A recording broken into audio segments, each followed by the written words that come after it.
Hello students, हम prokaryote पढ़ चुके थे, है ना। प्रोकैरियोटिक सेल्स के बारे में हम पढ़ चुके थे। अब हम पढ़ेंगे यूकैरियोटिक के बारे में, ठीक है।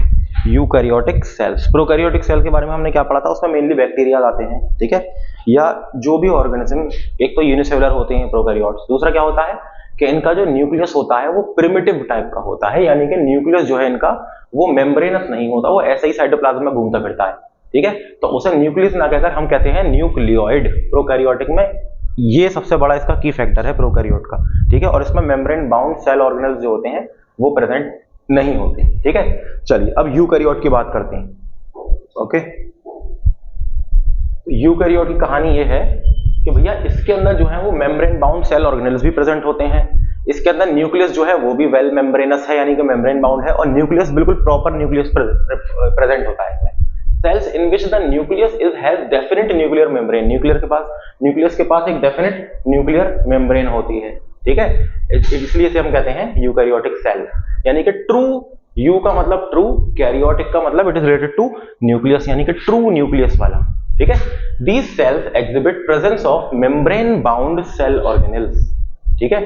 तो ये सेल क्यों अलग है इससे, आपके प्रोकैरियोटिक से, क्योंकि इनके पास membrane bound cell organelle present है, ठीक है। Membrane bound cell organelles present हैं इसके पास, बाकी इसके पास नहीं है, ठीक है। सेल्स ऑफ प्रोटिस्ट, जैसे प्रोटिस्टा हमने पढ़ा, प्रोटिस्ट जो है प्लांट्स हैं, एनिमल्स हैं, फंजाई हैं, ये सब क्या है बेसिकली यूकैरियोटिक हैं। The eukaryotic cells have different shape, size and physiology, यानी कि अलग अलग फंक्शंस हो सकते हैं, अलग अलग शेप होता है, अलग अलग साइज होता है। But all the cells are typically composed of plasma membrane, ठीक है। अलग अलग होते हैं बट सारे के सारे सेल जितने भी है यूकैरियोटिक मोस्ट सेल, सबके अंदर क्या पाई जाती है, प्लाज्मा मेम्ब्रेन पाई जाती है, ठीक है। लेकिन सेल वॉल सबके अंदर नहीं पाई जाती, सेल वॉल जो है वो एनिमल सेल में एब्सेंट होती है, बाकी फंजाई में प्रेजेंट होती है, ठीक है, प्लांट्स में प्रेजेंट होती है, बट एनिमल सेल में एब्सेंट होती है।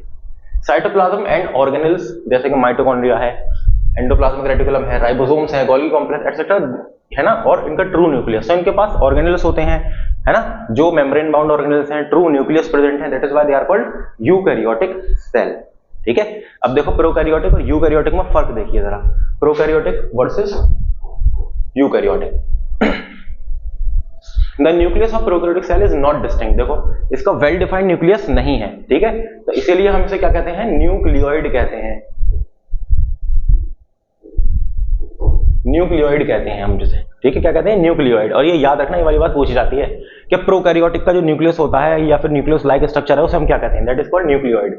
अब इसका यूकैरियोटिक में nucleus is eukaryotic cell is distinct with nuclear membrane, nuclei and nucleoplasm. तो इसका जो न्यूक्लियस होता है वो बिल्कुल फुल्ली ग्रोन ट्रू न्यूक्लियस होता है, न्यूक्लियर मेम्ब्रेन्स भी होती हैं, उसके अंदर न्यूक्लियोप्लाज्म भी होता है, ठीक है, सब कुछ होता है प्रेजेंट, मतलब कि एक ट्रू न्यूक्लियस जो हो सकता है वो इसके अंदर प्रेजेंट है। बट इसके अंदर अभी न्यूक्लियस बना नहीं है, बनने वाला है, न्यूक्लियस जैसा कुछ स्ट्रक्चर है, दैट इज कॉल्ड न्यूक्लियोइड।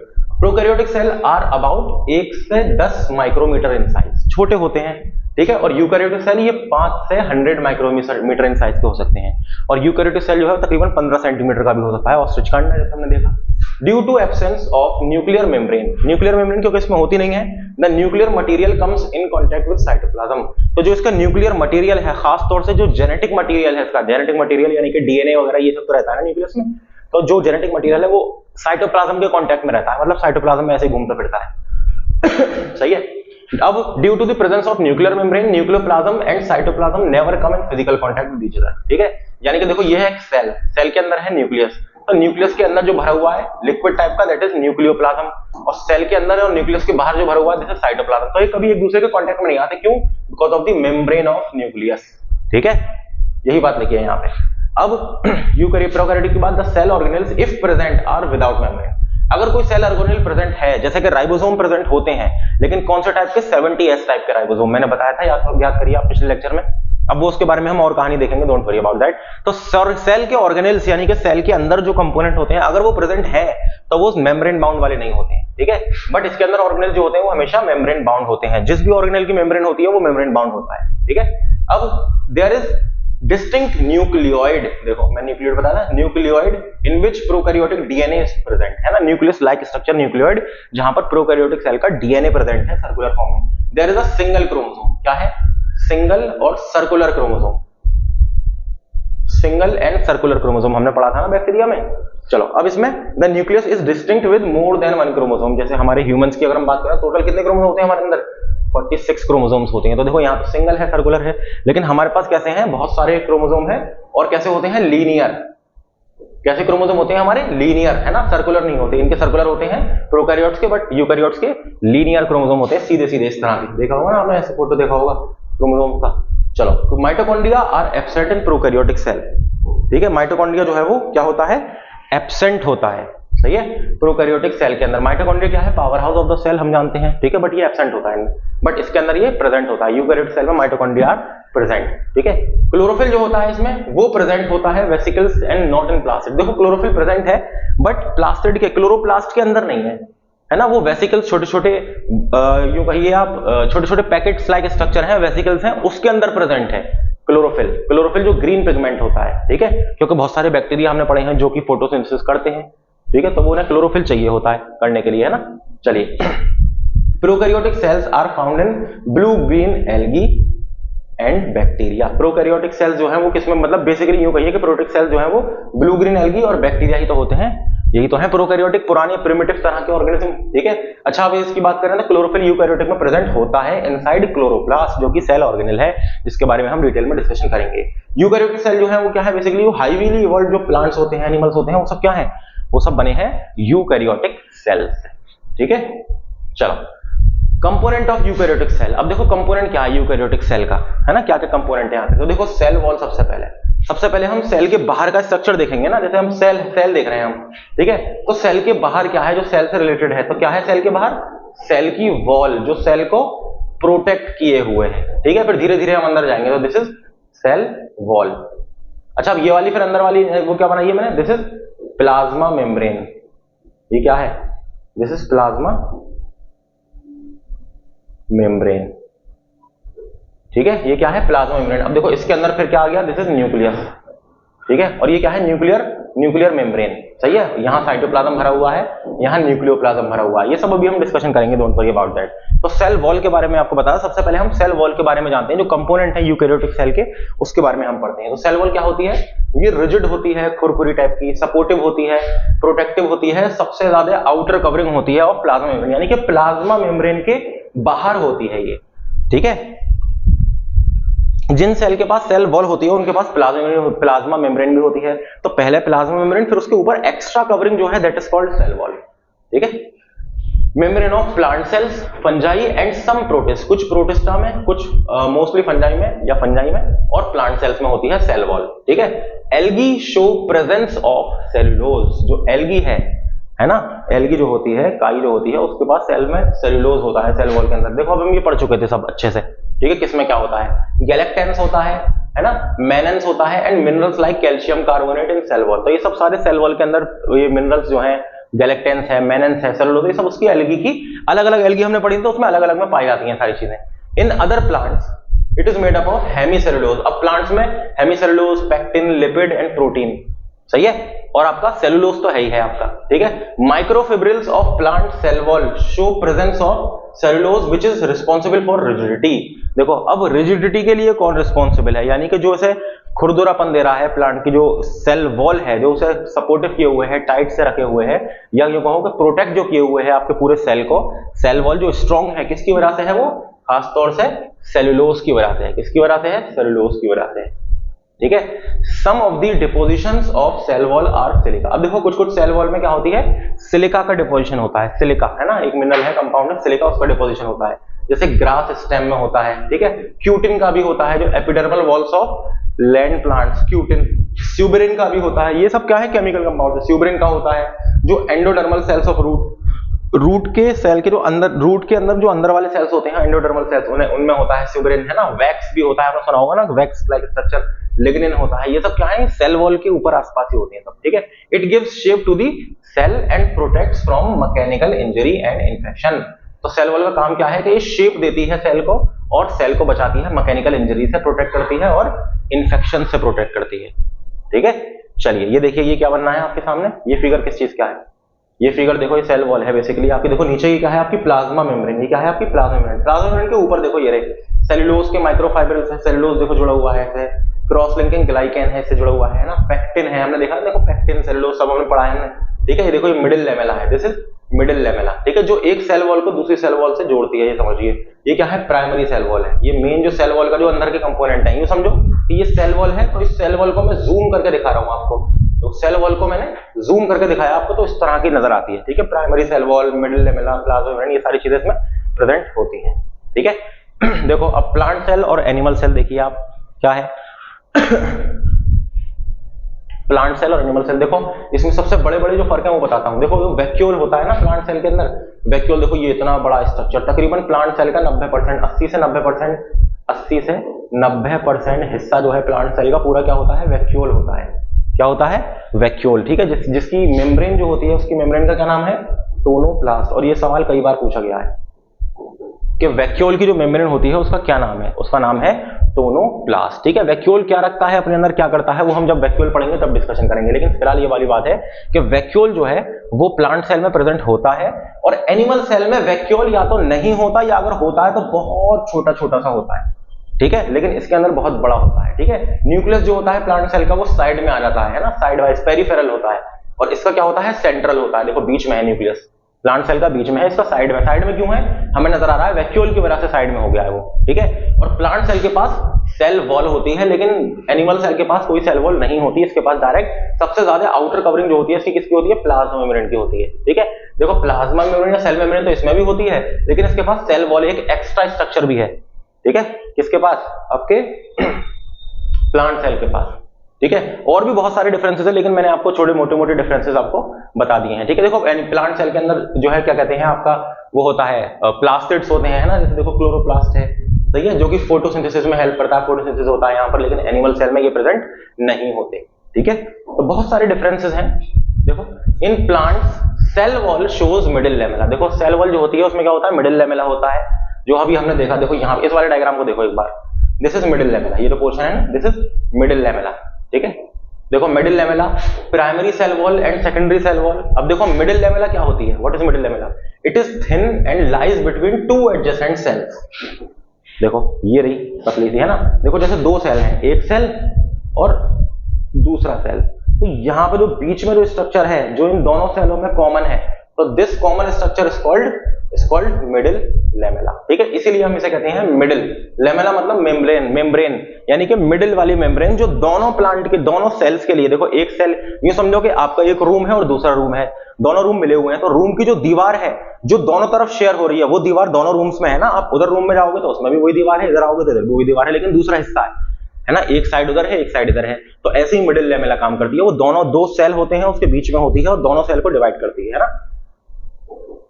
देखो adjacent cells, it is the first structure form from cell plate during cytokinesis. जब सेल का डिवीजन होता है, ठीक है, तब सेल जब डिवाइड होता है तो देखो सब कुछ डिवाइड होता है। सेल के अंदर का पहले न्यूक्लियस डिवाइड होगा, तो न्यूक्लियस के डिवीजन को हम क्या कहते हैं, कैरियोकाइनेसिस। और फिर सेल के अंदर का जो साइटोप्लाज्म है, यानी कि सेल का साइटोप्लाज्म है वो डिवाइड होगा, ठीक है, जो साइटोप्लाज्म है ना वो डिवाइड होगा। तो सेल के साइटोप्लाज्म के डिवाइड होने को हम क्या कहते हैं, साइटोकाइनेसिस। तो जब सेल का साइटोप्लाज्म डिवाइड हो रहा होता है तब यहाँ पे क्या बनती है, सेल प्लेट बनती है, यानी कि सेल को अब दो करना है, एक से दो सेल होने हैं तो सेल प्लेट बनती है, ठीक है। तो सेल प्लेट के दौरान सबसे पहले कौन बनता है, सबसे पहले भाई साहब बनते हैं मिडिल लेमेला। जब दो सेल बनने होते हैं तो उसकी प्रोटेक्टिव लेयर भी तो बनती है ना, तो सबसे पहले कौन सी लेयर का कौन सा हिस्सा बनना शुरू होता है, मिडिल लेमेला, ठीक है। It is mainly made up of pectin. देखो मेनली किसकी बनी होती है, पैक्टिन, कैल्शियम, मैग्नीशियम पैक्टेट। देखो ये बहुत इंपॉर्टेंट है, ठीक है, खासतौर से कैल्शियम एंड मैग्नीशियम पैक्टेट, ये वाली बात बहुत इंपॉर्टेंट है। ये बात पूछी जाती है कि middle lamella is made up of calcium and magnesium pectate, और पैक्टिन भी इसमें प्रेजेंट होता है।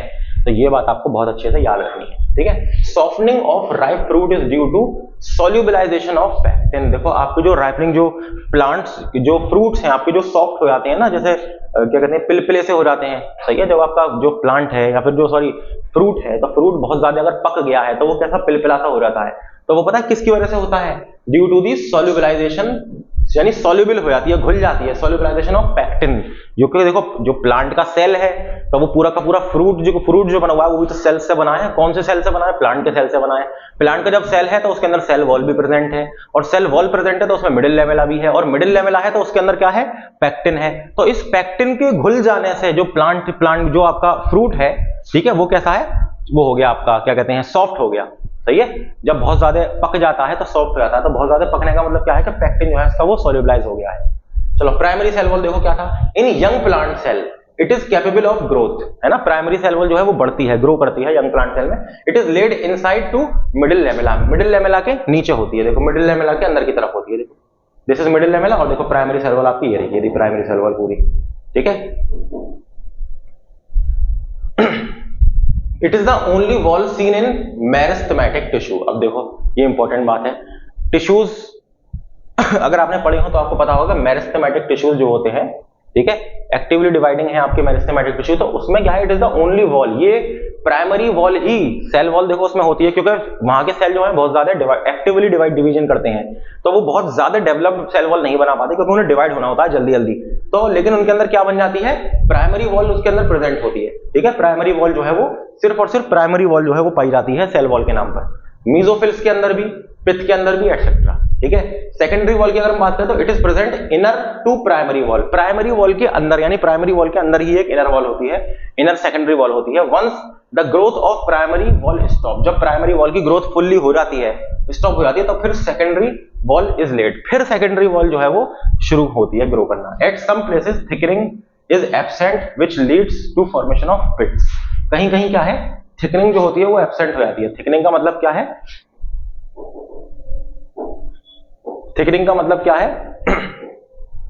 एक मिनट ही बताता हूं मैं, आ गया, हाँ देखो ये जो चौड़ाई है ना, ठीक है, कहीं कहीं थिकनिंग जो है वो थोड़ी सी कम हो जाती है, तो यहाँ पे क्या बन जाता है, पिट्स बन जाते हैं, थोड़े से गड्ढे बन जाते हैं, गैप बन जाता है, क्या बन जाता है, गैप बन जाता है, ठीक है। देखो ये तो लिखा है, thickening is absent which leads to formation of pits, यानी कि गड्ढे टाइप के, ठीक है, कहते हैं ना हम पिट होल।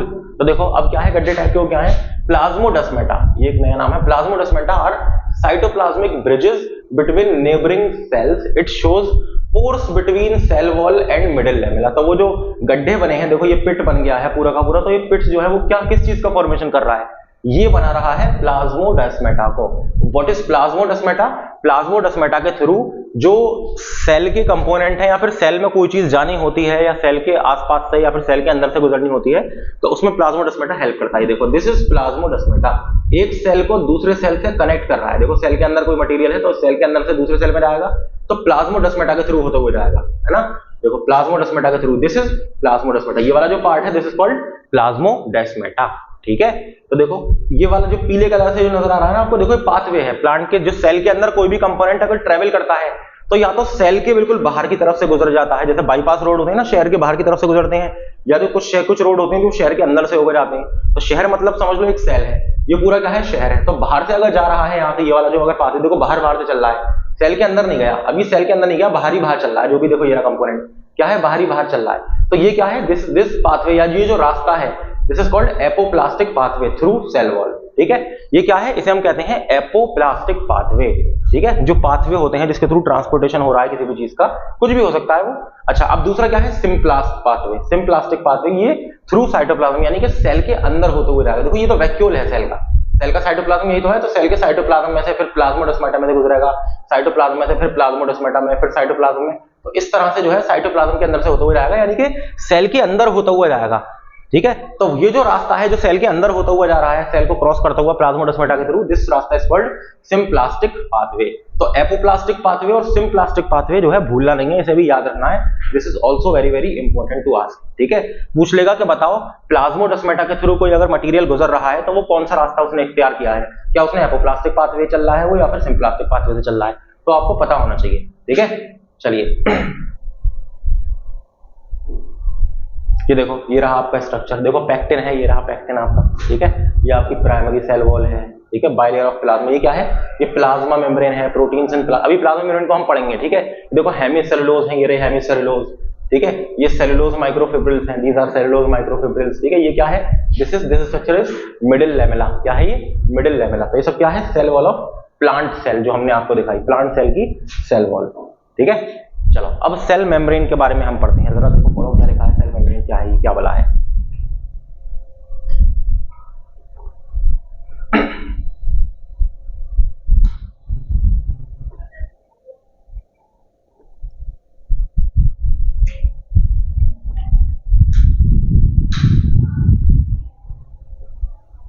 देखो क्या है सेल मेम्ब्रेन।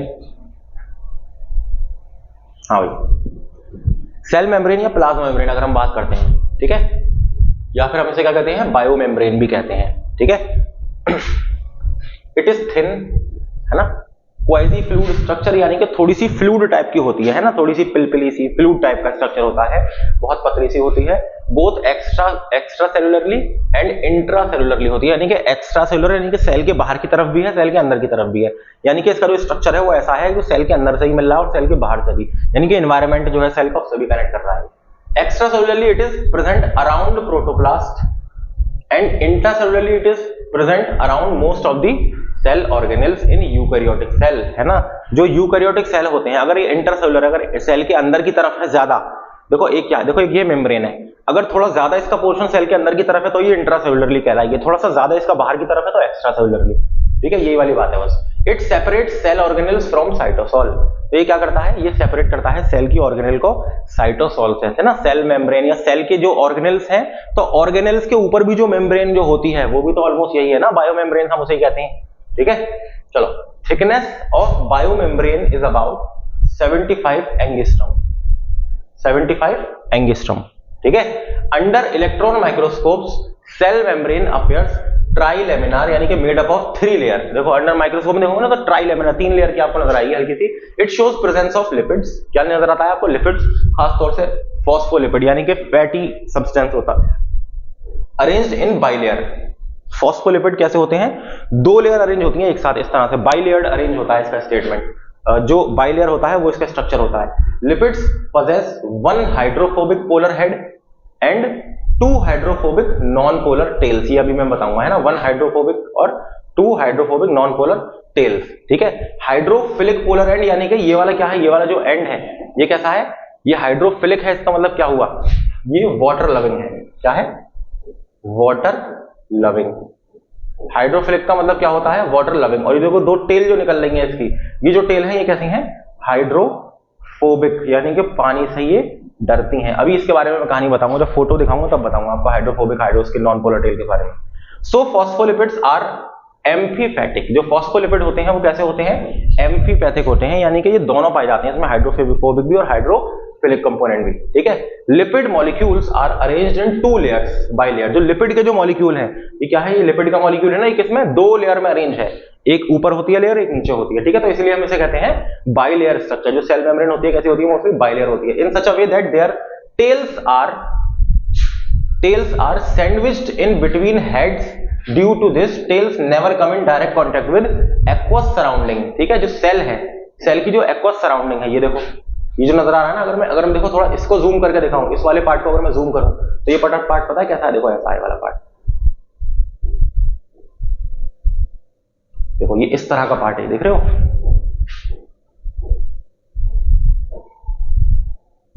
देखो देखो ये क्या है, ये वाला जो पोर्शन है दिस इज हेड, ये क्या है, हेड, ठीक है। 2 लेयर हो गई, एक लेयर आपकी ये रही, दूसरी लेयर ये रही, ये क्या है, पूरा कंपोनेंट फॉस्फोलिपिड का है, ठीक है। तो ये है आपका हेड।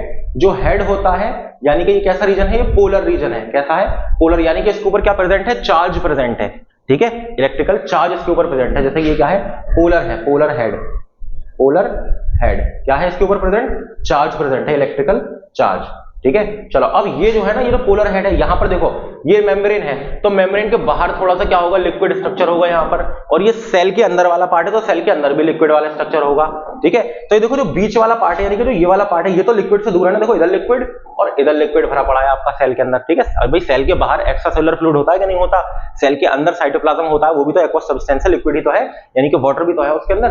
तो देखो इसीलिए जो पोलर वाला जो हेड है ये कांटेक्ट में रहता है एक्वस के, देखो ये एक्वस वाला पार्ट, एक्वस वाला पार्ट ये कांटेक्ट में रहता है, और जो अंदर वाला पार्ट है, जो टेल वाला पार्ट है, ये कैसा पार्ट हमने पढ़ा था अभी, हाइड्रोफोबिक, ये कैसा पार्ट है, ये वाला पार्ट है नॉन पोलर, नॉन पोलर यानी कि कोई चार्ज इसके ऊपर प्रेजेंट नहीं है, एंड हाइड्रोफोबिक, तो ये बात देखो पूछी जाती है, हाइड्रोफोबिक, ठीक है। ये वाली चीज पूछी जाती है कि जो फॉस्फोलिपिड है उसका जो स्ट्रक्चर है, जो मॉलिक्यूल है, तो उसका जो हेड वाला रीजन है वो किस तरह का होता है, वो क्या वो पोलर होता है या नॉन पोलर होता है, या फिर मान लो वो हाइड्रोफोबिक होता है या हाइड्रोफिलिक होता है।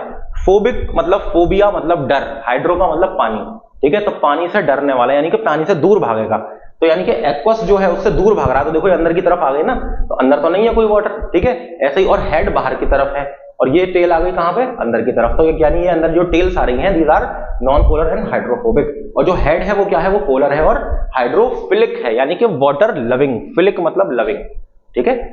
यही वाली बात हमने आपको बतानी चाहिए, यही लिखा है यहाँ पर। Cell membrane also shows presence of protein, देखो सेल की जो मेम्ब्रेन है उसके ऊपर प्रोटीन्स भी होते हैं एंड कार्बोहाइड्रेट्स भी प्रेजेंट होते हैं। Ratio of protein and lipid varies different cells, for example in human beings, अगर ह्यूमन बींग की हम अपनी इसकी बात करें मेम्ब्रेन की, सेल मेम्ब्रेन की, तो आरबीसीज का जो होता है तकरीबन 52% प्रोटीन्स होते हैं और 40% लिपिड्स प्रेजेंट होता है, कहां पर, प्लाज्मा मेम्ब्रेन पर। देखो ये क्या है, देखो ग्लाइकोप्रोटीन है, फॉस्फोलिपिड बाइलेयर, देखो ये रही आपकी, ये रही बाइलेयर फॉस्फोलिपिड, ग्लाइकोप्रोटीन, ग्लाइकोलिपिड है आपका, देखो दीज आर प्रोटीन्स, देखो इंट्रिंसिक और एक्सट्रिंसिक प्रोटीन्स हैं आपके ये जो सेल मेम्ब्रेन, ये पूरी सेल मेम्ब्रेन है।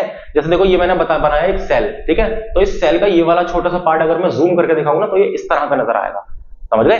देखो इसके पास साइटोस्केलेटल फिलामेंट्स होते हैं यानी कि इसको जोड़े रखने के लिए, ठीक है, प्रोटीन चैनल्स हैं यानी कि कोई भी चीज अगर सेल की मेम्ब्रेन से अंदर या बाहर जाएगी वो प्रोटीन चैनल की मदद से जाएगी, ठीक है।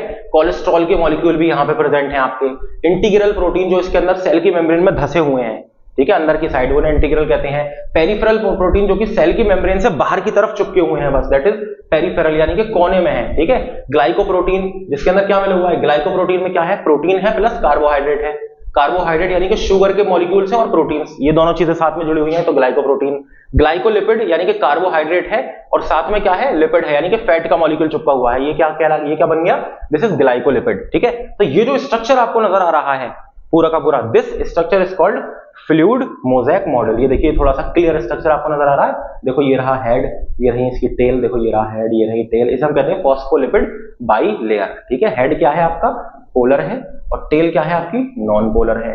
हेड क्या है आपका, हाइड्रोफिलिक, है ना, और ये टेल क्या है, जो आपकी जो टेल है, टेल क्या है, दिस इज हाइड्रोफोबिक, हाइड्रोफोबिक, ठीक है। अच्छा देखो यहाँ पे देखो ये रहे ग्लाइकोप्रोटीन्स और ग्लाइकोलिपिड्स, ये रहे आपको जो भी हमने देखा था ना, ग्लाइकोप्रोटीन ग्लाइकोलिपिड।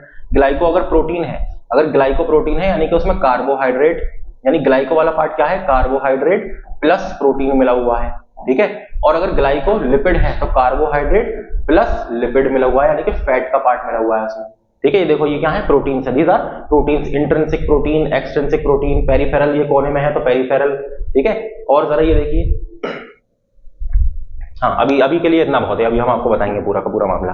चलो अब जरा देखो, ये जो हम स्ट्रक्चर पढ़ रहे थे सेल की मेम्ब्रेन का, this structure is fluid mosaic model, इसको हम कहते हैं इस स्ट्रक्चर को फ्लूइड मोज़ेक मॉडल, यानी कि थोड़ा सा फ्लूइड लाइक, फ्लूइडिटी इसके अंदर बहुत होती है, बहुत कैसा होता है, इस तरह से होता है, झूमता रहता है, सही है। Fluid mosaic model, it is most accepted model of cell membrane.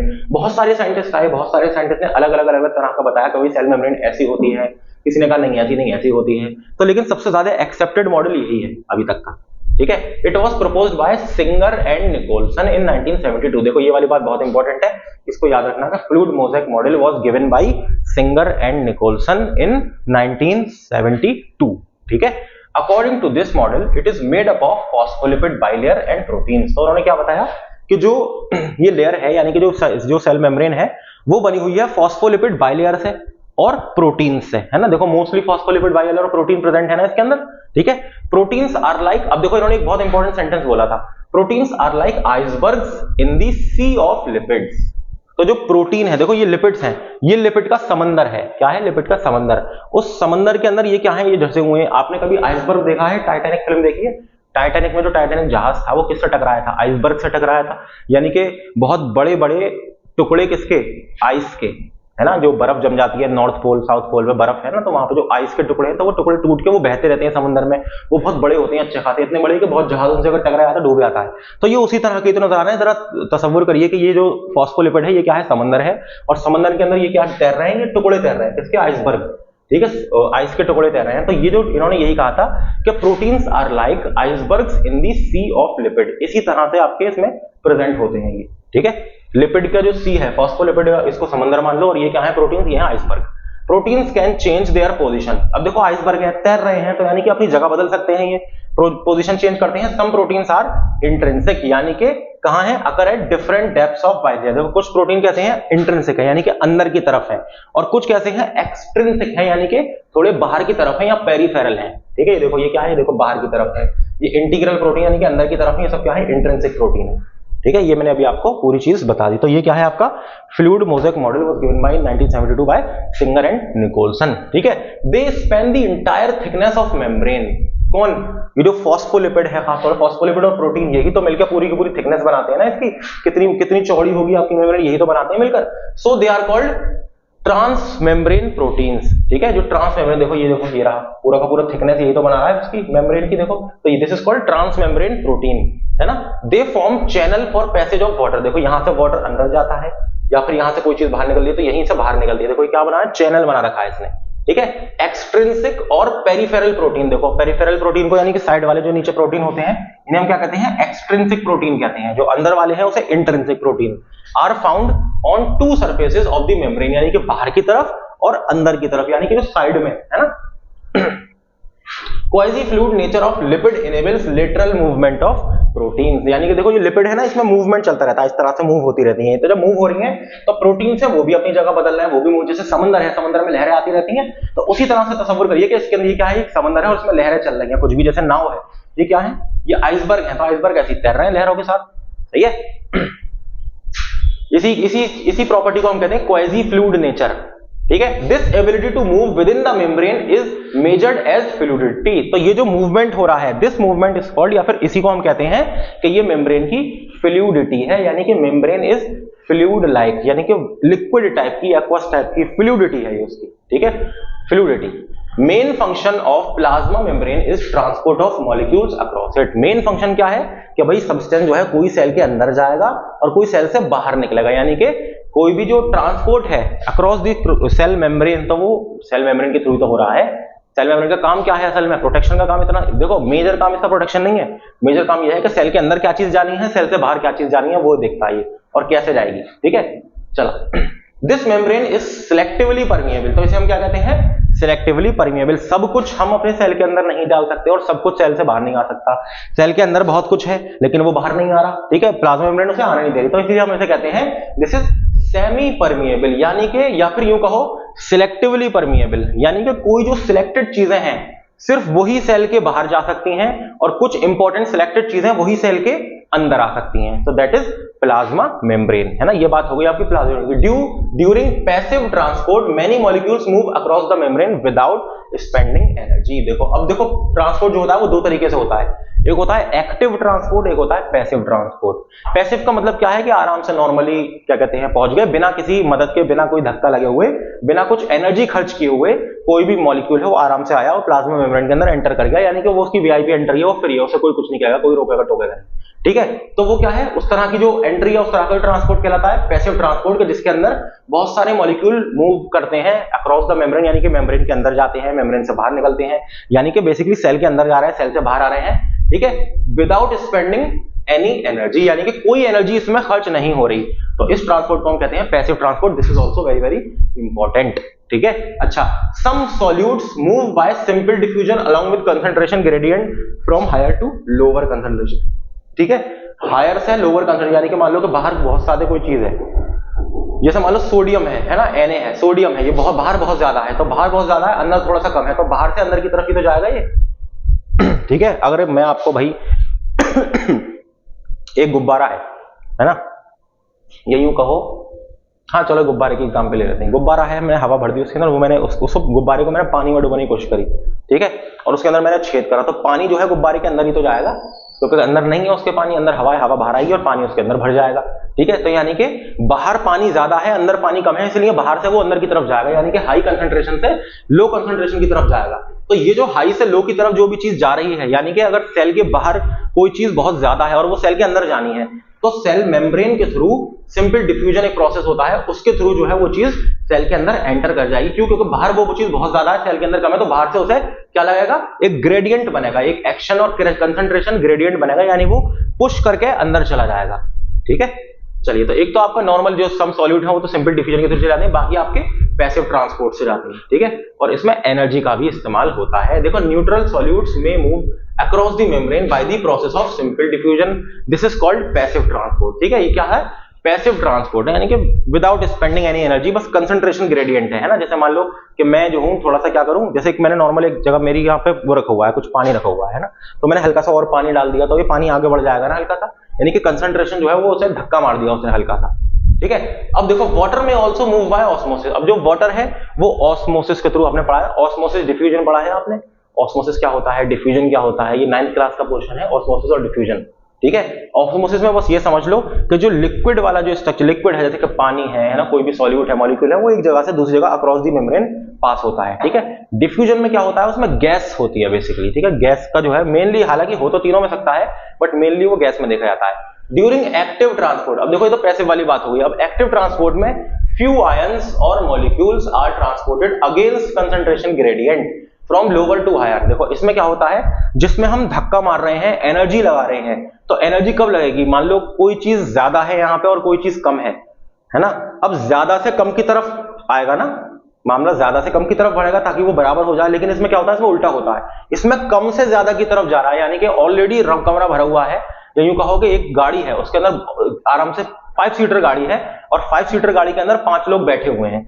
अब एक और बंदे को एडजस्ट करना है, तो वो धक्का लग के घुसेगा ना उसके अंदर, जगह बनाओ, धक्का लगाओ। तो यही होता है आपका एक्टिव ट्रांसपोर्ट। पैसिव ट्रांसपोर्ट में क्या है कि गाड़ी खाली है और बाहर आराम से दरवाजा खोलो और आराम से कोई आराम से बैठ गया उसमें, यानी कि अंदर कोई ऐसी दिक्कत नहीं है। बाहर ज्यादा लोग हैं, बाहर से 1-2 करके उसके अंदर बैठ गए, पूरे 5 फुल हो गए, तो दिस इज पैसिव ट्रांसपोर्ट। लेकिन अगर अंदर ऑलरेडी फुल है, यानी कि अंदर कंसंट्रेशन ज्यादा है और बाहर कम है, तो कम की तरफ से ज्यादा की तरफ जाना है, ठीक है। या यूं कहो कि भाई हम धक्का लगा रहे हैं, उसे पुश करेंगे, अब इसमें हमारी एनर्जी खर्च होगी, ठीक है। तो जब एनर्जी खर्च हो रही है यहाँ पे, तो दिस इज कॉल्ड आपका कहा गया एक्टिव ट्रांसपोर्ट, ठीक है। ये क्या है, एक्टिव ट्रांसपोर्ट है, ठीक है, जिसमें हम क्या करते हैं, जो भी मॉलिक्यूल्स का आयन का ट्रांसपोर्ट होता है वो अगेंस्ट कंसंट्रेशन ग्रेडियंट होता है, यानी कि लोअर कंसंट्रेशन, जहां पे कोई कंसंट्रेशन कम है, उससे हायर की तरफ जाना है उसे, ठीक है। It requires energy. अब इसे क्या चाहिए, इसे एनर्जी चाहिए भाई इस काम को। और एनर्जी क्या यूटिलाइज होती है, एटीपी, एडिनोसिन ट्राइफॉस्फेट। कौन सी एनर्जी जो है, एनर्जी करेंसी हमारे सेल की क्या कहलाती है, that is called ATP, adenosine triphosphate, जो कि बनती कहां पर है, माइटोकॉन्ड्रिया में। इसीलिए माइटोकॉन्ड्रिया को हम power house of the cell कहते हैं। As such transport is an energy dependent process in which ATP is utilized. तो ट्रांसपोर्ट जो होता है आपका, इस तरह का जो एक्टिव ट्रांसपोर्ट है, ये एनर्जी डिपेंडेंट है। देखो ये बात भी पूछी जाती है कई बार कि which one of the type of transport is energy dependent और एनर्जी इंडिपेंडेंट, यानी कि किसमें एनर्जी खर्च हो रही है और किसमें नहीं हो रही, ठीक है। तो इस कॉल एक्टिव ट्रांसपोर्ट, जिसमें खर्च हो रही है। जैसे कि सोडियम पोटेशियम पंप है आपका, polar molecules can not pass through non polar bilipid layer, so they require carrier protein. अब देखो जैसे कुछ पोलर मॉलिक्यूल हैं, यानी कि ऐसे मॉलिक्यूल हैं जो वाटर लविंग हैं, पोलर हैं, ठीक है, चार्ज है उनके ऊपर, तो वो तो इस मेम्ब्रेन के अंदर से पास नहीं हो सकते, क्योंकि अंदर कौन सा है, अंदर क्या भरा हुआ है, जो टेल है इसकी, ये कैसी है, ये नॉन पोलर है, हाईली नॉन पोलर है, और ये इसे पसंद नहीं है, चार्ज वगैरह, पानी वगैरह पसंद नहीं है, तो इसके अंदर कैसे रहेगा। तो ये जो प्रोटीन्स हैं आपके, तो इन प्रोटीन के अंदर होते हुए कोई चीज जो है वो चली जाएगी, जो पोलर है ना, वो इन प्रोटीन्स के अंदर, यानी कि जो कैरियर प्रोटीन है, कैरियर प्रोटीन का मतलब कि प्रोटीन कैरी करेगा, उसे प्रोटेक्शन देगा और फिर वो सेल मेम्ब्रेन से उसे बचा के ले जाएगा, सही है। तो इस तरह से आपका मामला यहाँ पे होता है। देखो सेल के आउटसाइड वाला पार्ट और ये सेल के इनसाइड वाला पार्ट, तो देखो ये रही आपकी, देखो फ्लूइड इस तरह का है, क्या है आपकी पूरी की पूरी मेम्ब्रेन, प्लाज्मा मेम्ब्रेन, ठीक है। फॉस्फोलिपिड बाइलेयर देखो आपकी ये नजर आ रही है, देखो हेड और नेक रीजन वाला आ गया। ये कोलेस्ट्रॉल है, देखो छोटे छोटे क्या है, दिस इज कोलेस्ट्रॉल, ठीक है, जो होता है आपका ग्लाइकोलिपिड, यानी कि कार्बोहाइड्रेट प्लस लिपिड। कार्बोहाइड्रेट देखो ये लिपिड है और ये क्या है, कार्बोहाइड्रेट है। ये क्या है, ग्लाइकोप्रोटीन, देखो प्रोटीन है और ये क्या है आपके कार्बोहाइड्रेट्स हैं। देखो ये रहा ग्लाइकोप्रोटीन, दिस इज प्रोटीन और इससे लगा हुआ है क्या, इससे क्या लगा हुआ है, कार्बोहाइड्रेट, तो दिस इज कॉल्ड ग्लाइकोप्रोटीन्स, ठीक है। चलो ये देखो ये रही आपकी सेल मेम्ब्रेन, ये एक्स्ट्रासेलुलर, ये बाहर वाला पार्ट है, सेल के बाहर वाला रीजन, और ये सेल के अंदर वाला रीजन, ठीक है, यानी कि एक्वस रीजन। तो देखो ये हेड ये रहा आपका, जो कैसा होता है, मैं फिर से बता रहा हूं, head is polar and hydrophilic, ठीक है, और जो टेल है, tail is non polar and hydrophobic, ठीक है। चलो ग्लाइकोलिपिड आपके ये रहे, ठीक है, और ग्लाइकोप्रोटीन आपका ये रहा, सही है, ग्लाइकोप्रोटीन। ग्लोब्यूलर प्रोटीन आपका देखो इसमें ढसा हुआ है ना, ऐसा लग रहा है ढसा हुआ है, ठीक है। इंटीग्रल प्रोटीन आपका ये रहा, पेरिफेरल प्रोटीन या एक्सट्रिंसिक ये रहे, इंटीग्रल प्रोटीन या इंट्रिंसिक प्रोटीन आपका ये रहे, ठीक है, देखो हाइड्रोफोबिक नॉन पोलर टेल्स आपकी ये रही नॉन पोलर टेल जो अंदर है इसकी तरफ, फॉस्फोलिपिड बाइलेयर एक लेयर और दूसरी लेयर दोनों मिलकर क्या बन गई, phospholipid bilayer. So this is the structure of cell membrane, और we can say this is the structure of fluid mosaic model of cell membrane, जो सिंगर एंड निकोलसन ने 1972 में बताया था जिसके बारे में, and this is most adopted और मोस्ट एक्सेप्टेड मॉडल। ठीक है, चलिए अब सेल के अंदर, अब हम सेल के अंदर एंट्री लेते हैं। अभी तक हम उसके सेल वॉल बाहर की तरफ, सेल के अभी हम बाहर थे ना, सेल वॉल पे थे, फिर सेल वॉल को हमने पढ़ा, उसके फिर हम अंदर आ गए, तो हम कहां पे आ गए, हम आ गए सेल की मेम्ब्रेन पर। अब हमने सेल की मेम्ब्रेन को पढ़ लिया, अब हम और अंदर आएंगे सेल के, इमेजिन करिए, और अंदर जब आएंगे तो अंदर कहां आएंगे हम, सेल के साइटोप्लाज्म में। कहां पे, जो सेल है, देखो सेल की मेम्ब्रेन ये रही हमारी मेम्ब्रेन, हमने क्रॉस कर ली, अब हम कहां गए, हम इसमें आ गए साइटोप्लाज्म में। ये जो है ना सेल का जो लिक्विड वाला स्ट्रक्चर है भरा हुआ है, दिस इज सेल का साइटोप्लाज्म। अब जरा हम सेल के साइटोप्लाज्म के बारे में जाने कि भाई इसकी क्या कहानी है, क्या है ये भाई साहब, सेल का साइटोप्लाज्म क्या है क्या नहीं है। So the cell contains ground substance called cytoplasmic matrix. देखो ये क्या है, दिस इज साइटोप्लाज्मिक मैट्रिक्स, यानी कि जिसके अंदर साइटोप्लाज्म भरा हुआ है, पूरा साइटोप्लाज्म है, या फिर हम जिसे कहते हैं साइटोसोल। देखो अब देखो यहाँ पे आपको नजर आ रहा होगा सेल के अंदर ये सेल के ऑर्गेनेल्स भी हैं, सेल के ऑर्गेनेल्स हैं, ठीक है, और ये साइटोप्लाज्म भी है। तो जरा ये देखो साइटोप्लाज्म क्या होता है, यहां देखो cytoplasm is equal to cytosol plus organelles. Cell के जो ऑर्गेनेल्स हैं, ठीक है, और ये जो लिक्विड है पीला पीला नजर आ रहा है, इन दोनों को मिलाकर हम कहते हैं साइटोप्लाज्म। ठीक है, अब साइटोप्लाज्म में से आप माइनस कर दो सेल के ऑर्गेनेल, सेल के जो भी ऑर्गेनेल उनको माइनस कर दो, क्या बचेगा, साइटोसोल बचेगा। तो साइटोसोल भी पूछा जाता है कि व्हाट इज साइटोसोल, तो आपको पता होना चाहिए साइटोप्लाज्म के अंदर से सारे के सारे सेल के ऑर्गेनेल्स को निकाल दो, बाहर निकाल दो, तो जो लिक्विड बचा वो क्या है, वो है साइटोसोल। ठीक है, तो देखो वही चीज है यहाँ पर कि cell contains ground substance called cytoplasmic matrix और cytosol. This colloidal jelly like material is not static, यानी कि एक जगह नहीं रहता है, ऐसा होता है, हिलता रहता है ना, लिक्विड होता है, तो ये नॉन स्टैटिक होता है। It shows streaming movements called cyclosis. ये क्या है, ये थोड़ा हिलता रहता है ना, जैसे इसमें लहरें टाइप की आती रहती हैं, हिलता रहता है थोड़ा, सही है, ताकि मूवमेंट बना रहे पूरा। तो ये जो मूवमेंट वाला जो क्या कहते हैं प्रोसेस है, ये क्या कहता है, दिस इज कॉल्ड साइक्लोसिस, यानी कि मूवमेंट ऑफ साइटोप्लाज्म या फिर movement of cytosol is called cyclosis. ये भी आपको याद रखना है। The cytoplasmic contains water as major. अब देखो क्यों मूवमेंट कर रहा है, क्योंकि एक्वाटिक है, यानी कि इसमें वाटर ज्यादा है ना, अलोंग विद ऑर्गेनिक और इनऑर्गेनिक मॉलिक्यूल्स लाइक शुगर है, अमाइनो एसिड है, विटामिन है, एंजाइम्स है, न्यूक्लियोटाइड है, मिनरल्स है, वेस्ट प्रोडक्ट है, ये सब सेल की कहां पर है, साइटोप्लाज्म के अंदर भरा हुआ है, तभी तो सेल एक्वस है। ठीक है, चलो इट ऑल्सो कंटेन, इसके पास और क्या होता है, वेरियस सेल ऑर्गेनेल्स होते हैं। किसके पास, साइटोसोल के पास जब सेल ऑर्गेनेल आ गई तो ये क्या बन गया, पूरा साइटोप्लाज्म बन गया। ठीक है, सेल ऑर्गेनेल जैसे कि एंडोप्लाज्मिक रेटिकुलम जिसके बारे में हम पढ़ेंगे, गोल्गी कॉम्प्लेक्स जो हम पढ़ेंगे, माइटोकॉन्ड्रिया पढ़ेंगे, प्लास्टिड पढ़ेंगे, न्यूक्लियस पढ़ेंगे, माइक्रोबॉडीज पढ़ेंगे, साइटोस्केलेटल एलिमेंट्स पढ़ेंगे जैसे कि माइक्रोट्यूब्यूल्स वगैरह, है ना, सीलिया, फ्लैजेला सब पढ़ेंगे हम, don't worry. Cytoplasm acts as a source of raw materials as well as seat for various metabolic activities taking place in the cell, यानी कि सेल के अंदर जो भी मोस्टली जो रिएक्शंस वगैरह चल रहे हैं, जो मेटाबॉलिक एक्टिविटी चल रही है, वो सब कहां चल रही है, साइटोप्लाज्म में चल रही है मोस्टली। ठीक है, हालांकि सेल की और जैसे माइटोकॉन्ड्रिया में भी होती है, न्यूक्लियस के अंदर भी होती है ना, प्लास्टिड के अंदर भी होती है, लेकिन साइटोप्लाज्म में भी चल रही है। तो साइटोप्लाज्म क्या है, इसके अंदर भी मेटाबॉलिक एक्टिविटी चलती है, और जो रॉ मटेरियल होता है वो इसके अंदर प्रेजेंट होता है। क्या होता है, रॉ मटेरियल्स भी होता है, किसका, सेल के अंदर, जो सेल की मेम्ब्रेन है, या सेल को अगर कुछ बनाना है अपना खाना पीना में, तो जो रॉ मटेरियल है वो भी तो इसके अंदर ही प्रेजेंट है। ठीक है, चलो साइटोप्लाज्म की कहानी अब देखो जरा, थोड़ा सा साइटोप्लाज्म के बारे में थोड़ी सी और बात देखते हैं हम, है ना, फिर हम एंडोप्लाज्मिक रेटिकुलम के बारे में जानेंगे। देखो साइटोप्लाज्म क्या है, it helps in distribution and exchange of material between various cell organelle. Cell organelle के बीच में देखो ये क्या है, ये जो ब्लू स्ट्रक्चर है, दिस इज साइटोप्लाज्म। देखो ये सेल के सेल ऑर्गेनेल हैं, ये जो है अपना काम कर रहे हैं, जैसे कि देखो सेल, देखो न्यूक्लियस से क्या निकला यहाँ से, न्यूक्लियर एनवेलप है, दिस इज न्यूक्लियस, है ना, तो न्यूक्लियस से क्या है, राइबोसोम्स है, ये एंडोप्लाज्मिक रेटिकुलम है, दिस इज गोल्गी बॉडी। तो गोल्गी बॉडी क्या बनाती है, वैक्यूल्स बनाती है। ठीक है, सेल मेम्ब्रेन तक जा रहा है ये, या फिर कहीं पर भी इसे अगर जाना है तो कहां पे होता हुआ जाएगा, ये सब कहां चल रहा है काम, साइटोप्लाज्म के अंदर ही तो चल रहा है। ठीक है, तो साइटोप्लाज्म क्या कहता है ना, एक रास्ता देता है ना, ताकि भैया चलो काम करते रहो, डिस्ट्रीब्यूशन करो, जो भी सामान भेजना है भेजो, ट्रांसपोर्ट करो, और एक्सचेंज वगैरह मटेरियल जो है वो कहां होता है, सब कुछ यही होता है साइटोप्लाज्म में। ठीक है, cell organelles are nothing but compartments in the cell that carry out specific function. Cell organelle कुछ नहीं है, वो क्या है, कंपाउंड में कंपार्टमेंट्स हैं, ठीक है, यानी कि अपना अपना काम कर रहे हैं, कंपोनेंट है, सॉलिड कंपोनेंट है जो अपना अपना काम में लगे हुए हैं, जो कहां पे तैर रहे हैं, कहां घूम रहे हैं साइटोप्लाज्म के अंदर। Some of them coordinate with each other, कुछ जो है वो एक दूसरे से मिलकर काम करते हैं, completely specific task for the cell, जैसे nuclear membrane, endoplasmic reticulum, Golgi complex, lysosome and various type of vesicle and vacuoles from such group are together.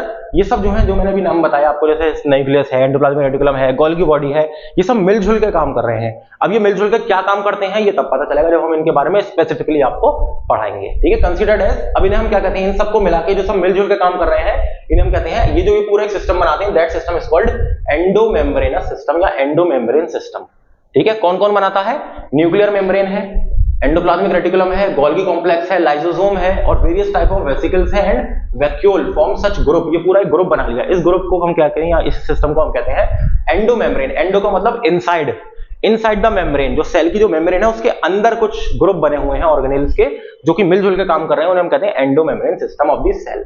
Organelles having distinct functions are not included in endomembrane system, ठीक है। अच्छा, अब जैसे organelle, वो जैसे कुछ organelle ऐसे हैं जो अपने आप में पूरे कंप्लीट है, उन्हें किसी और ऑर्गेनेल की उसकी जरूरत नहीं है, अपने आप ही पूरा का पूरा अपना काम कर रहे हैं, अलग अलग बिल्कुल स्पेसिफाइड है उनका। भाई ये जो जैसे माइटोकॉन्ड्रिया है, इसे हम कहेंगे power house of the cell, तो माइटोकॉन्ड्रिया की हेल्प कोई और दूसरा ऑर्गेनेल नहीं आएगा करेगा, नहीं करेगा, वो अपना काम खुद से कर रहा है पूरा का। तो ये क्या है, ये अलग स्पेसिफिक है, ठीक है। माइटोकॉन्ड्रिया है, क्लोरोप्लास्ट है, carry out specific type of energy conversion in the cell, ठीक है। तो ये इंक्लूड नहीं है एंडोमेम्ब्रेन सिस्टम में। तो आपको पता होना चाहिए कि कौन जो है वो एंडोमेम्ब्रेन सिस्टम का पार्ट है ऑर्गेनेल्स और कौन पार्ट नहीं है, ठीक है। ये आपको इस बात का आइडिया होना चाहिए। चलिए, अब एंडोप्लाज्मिक रेटिकुलम से हम करेंगे अपने अगले लेक्चर में, ठीक है। तो अभी हमने जो पढ़ा है आपको बहुत अच्छे से इसको समझिए, याद करिए, ठीक है। आपसे मुलाकात होगी ब्रेक के बाद। अभी बहुत लंबा अच्छा खासा चैप्टर है, देखो 77 स्लाइड से देखो। अभी एंडोप्लाज्मिक रेटिकुलम है, इसका एंडोप्लाज्मिक रेटिकुलम के बारे में हम पढ़ेंगे, फिर गोल्गी बॉडी के बारे में, फिर उसके बाद लाइसोसोम। अब देखो, पता है इसमें इतना सारा क्यों है, क्योंकि बहुत सारे सवाल इसी चैप्टर से पूछे जाते हैं। देखो वैक्यूल के बारे में, फिर आपका पेरोक्सिसोम, ग्लाइकोसोम, माइटोकॉन्ड्रिया आ गया आपका, ऑक्सिसोम, प्लास्टिड वगैरह, ठीक है। तो इसके बारे में हमें पूरा कंप्लीटली अच्छे से पढ़ना है, तब जाके आपका जो क्रोमेटिन मटेरियल आ गया, साइटोस्केलेटन, तब जाके आपका ये चैप्टर होगा फिनिश, समझे। चलिए, तो इसलिए पढ़ने का बहुत कुछ है और आपको अच्छे से समझनी है सारी की सारी चीजें, ठीक है। चलिए, अभी हमने कहां तक पढ़ा, अभी हमने पढ़ा अपना यहां तक, ठीक है। साइटोप्लाज्म पूरा हमने कंप्लीट पढ़ लिया है। अब हम पढ़ेंगे क्या, नेक्स्ट एंडोप्लाज्मिक रेटिकुलम, ठीक है। चलिए, थैंक यू वेरी मच, मुलाकात होगी नेक्स्ट लेक्चर में।